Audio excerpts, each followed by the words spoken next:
8 to 9 months ago, I made a video comparing English cards to Japanese cards.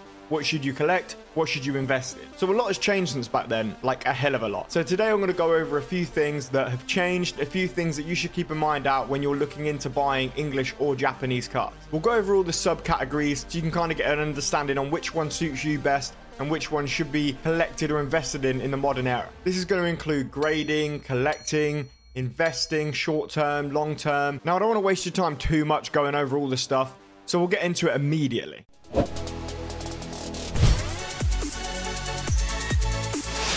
The first category we're going to cover is grading. Pay attention. So grading and collecting and short-term investing kind of come hand in hand. It's up to you how you want to do it. Whether you're collecting cards to grade, to resell, to make money, a lot of people do this, or whether you're collecting cards to grade because you like having them in your collection. So why should you grade English cards over Japanese, and why should you grade Japanese cards over English? Well, the truth of the matter is, realistically, you shouldn't be grading English cards if you do grade Japanese cards. For a very long time, there was a huge premium on English graded cards because they were a lot harder to get in a 10. Nowadays, it's actually more tough to get the 10s in Japanese cards for one reason. Yes, the card quality is still a lot better in Japan, but the reason is it's so expensive to get access to the cards that you can grade from Japan that it's actually more worthwhile sometimes to just open English product. A lot of Japanese sets can retail between 50 to 90 pounds a booster box at most of the best times. Nowadays, if you want to pick one up, you've got to get it in for 130, 140, 150. Which is a lot of money for a booster box. Considering that you might not actually get anything, you may lose a lot more money than you would if you open one of the English variants. However, if you are doing it for collection, the long-term investment,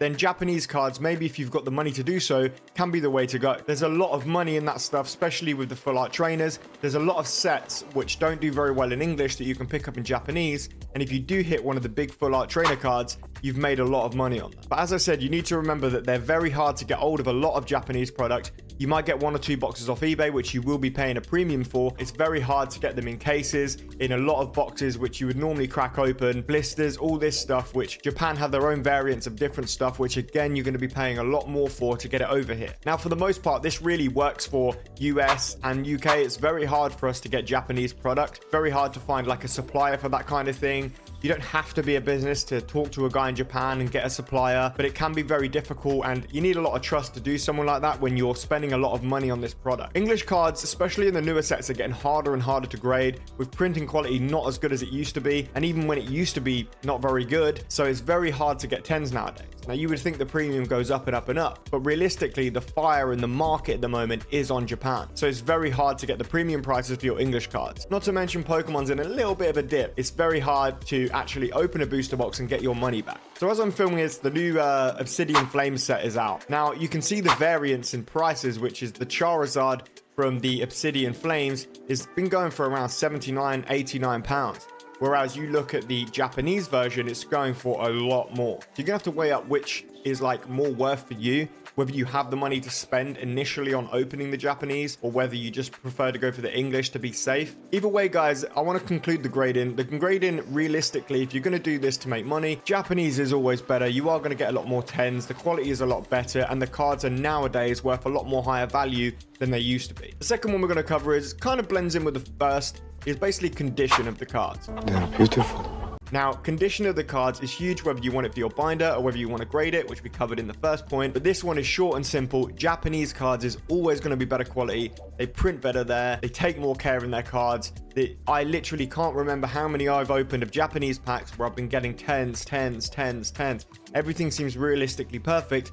Whereas English, especially, like I said, nowadays is terrible. So realistically, you don't probably want to get too far into the condition of English cards because you never know what you're going to get. The centering's always here, there, and everywhere. The card edging is nowadays, it looks like it's been tuned off. So, I mean, that's up to you to decide. I am still an English collector myself. I may be bigging up Japanese here, but for me, it's just too inaccessible to get Japanese products all the time. Too expensive, not to mention I collect for the artwork because I absolutely love the hobby. So to me, it doesn't really matter as much making loads of money on my cards. I'd rather play it safe, get the artworks I like for a decent price. One day again, English will prevail. So for the short-term and long-term investing category, I think this is a lot of it is all opinionated because obviously I'm not mystical. I can't see into the future. I don't have foresight. But what I do understand is that I think English will make a comeback. It will be a good long-term investment hold. I think a lot of the sets at the moment are slept on because Pokemon has died down a little bit. A lot of people have been given Scarlet and Violet, Paldea Evolved, a bit of stick because there's the pull rates are better. There's not as many big hits you're getting anymore. It's very hard to have a 200, 300 pound card in these sets when everyone's pulling them every day. But there will come a time when these cards get bad condition, when people stop opening this set, when people stop pulling them, and the card prices are going to go up. Because let's be honest, the illustration rares have lovely artworks, not to mention the special illustration rares, not to mention the trainer cards textures nowadays. There are some really, really good things about Scarlet and Violet. The problem is people do not want to open as much of it anymore because the prices have dipped so badly. Whereas people nowadays would rather open Japanese sets because, well, the prices are so high. They think to themselves, oh, I can get 150, 140 pound booster box from eBay, bring it over. If I hit the Charizard, I've doubled my money. And realistically, yeah, I get it, but you should only collect what you want to collect, guys. You should only collect what you want to collect. If you collect for artwork, then it would be probably better for you to just stay safe and collecting. The short-term investing, obviously I'm going to have to go with Japanese. It's really, really high at the moment. There's so much money that can be made if you are flipping cards or you are buying to resell booster boxes and stuff. People want this. It's in big demand. Huge demand. People want this product. But for the short-term investing, that's the one that's going to win. For the long-term investing, guys, I still stick with English. I believe on the average card, on the average set that is released, English is going to do better in the long run because it's more popular overall. When people come back into the hobby, the first thing they're going to go for is the English cards. And I think that it's a lot more nostalgic to people, to a big, massive amount of collectors to go for these. I just want to cover this really quickly. Vintage Japanese cards do not do very well as in the grand scheme of things. A lot of vintage Japanese packs had a holo guaranteed inside of it. So it wasn't very hard to hit something that you wanted. Not to mention the packs have always been cheaper, so it's probably been a lot easier for people to open this product. Whereas English vintage cards, a lot of base set unlimited was printed. When you look at your old sets and you see all these cards, you'll be thinking, oh my god, they're probably worth 30, 40 each. They're not, because it was so heavily printed. But don't get me wrong, it's what people go for every time when they jump back into the hobby. So always having a lot of these lying about or in your collection is never a bad thing. So realistically, for modern, Japanese is the big boy.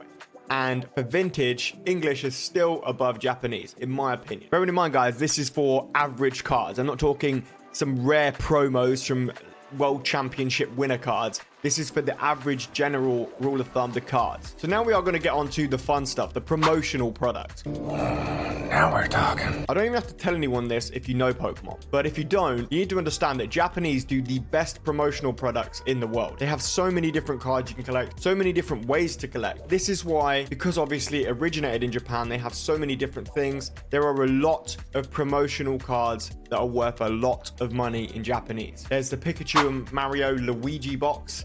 There's the Charizard illustration art book rare. There's so many different ones that are so amazing to collect for people. The stamped promos that everyone seems to love. And there's a lot of money to be made in these, but they are very, very expensive to start with. And a lot of these times, these are not so rare to people in Japan, but they're very, very hard to get for us. A lot of the time, the Japanese people or sellers will pick up a lot of them and sell them over to the UK or over to the US because we can't get them, but we will be paying a premium on these cards. Take the Yokohama deck, for example, the new one that came out with the Battle Festa Pikachu card. This was retailing for them at, I think, like between 50 and 70 pounds, dollars. I might be wrong, but it was quite low. And people were paying 200, 300 for this box, which is insane. Because people really want that card. From a Japanese perspective, from their side of things, they can pick these up for such a minimal amount and then ship them out for it's crazy. Pokemon have their collection boxes and stuff like this where you're going to get the odd £1-2 card out of your collection box. They're probably not going to be worth anything in the long run. They're overprinted. They're not rare at all. Everyone collects a few here and there. Realistically, if you're opening these collection boxes, you're probably opening them for the packs. So I always say, before you buy a collection box, look at the packs in it. Don't get it for the promo card, because it's probably going to be that overprinted, and a lot of the time they don't put big cards in promotional product nowadays. Once there was a time of Charizard, Giratinas,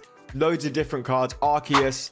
Now a lot of the time nowadays you're going to get stuff like Electrode and Surf Etched. You need to remember, guys, you always need to collect what you want to collect. If you have the means and the money to collect Japanese products at the moment, then by all means go ahead. But realistically, for the average person, I do think it's better to collect English because it will rise again. It is in a low point. I think that's a big thing for people, that they want to collect, they want the artwork, they're going to spend a lot of money on this stuff, so they want to know that they're not going to lose completely everything, and if they want to sell it at one point, they are going to get at least a good amount of their money back. I think there is a big look down on this thing, when people are like, oh, you can't come into this hobby and just try and make money. But realistically, you need to make money to buy more stuff, and you can't just keep using money from your household. So it's always good to try and flip a little bit. We all do it. Every Pokemon YouTuber, every collector will do it. There's plenty of people that have made tons of money in this hobby doing this. It doesn't mean that they don't love Pokemon. It means that they're trying to generate more resources to spend back on the hobby. Where do you think, if I won £1 million, what do you think I'd do with it? I'ma spend it all on bitches. I'd probably spend most of it on Pokemon cards. Like I said, whatever you want to collect is completely up to you. It's all opinionated. It's all up to you. These are the rules of thumb I go over. Is it right to do it now? Is it right to do it then? Is the modern better? Is the vintage better? Is Japanese better for me to collect? Is English better? Overall, Japanese cards at the moment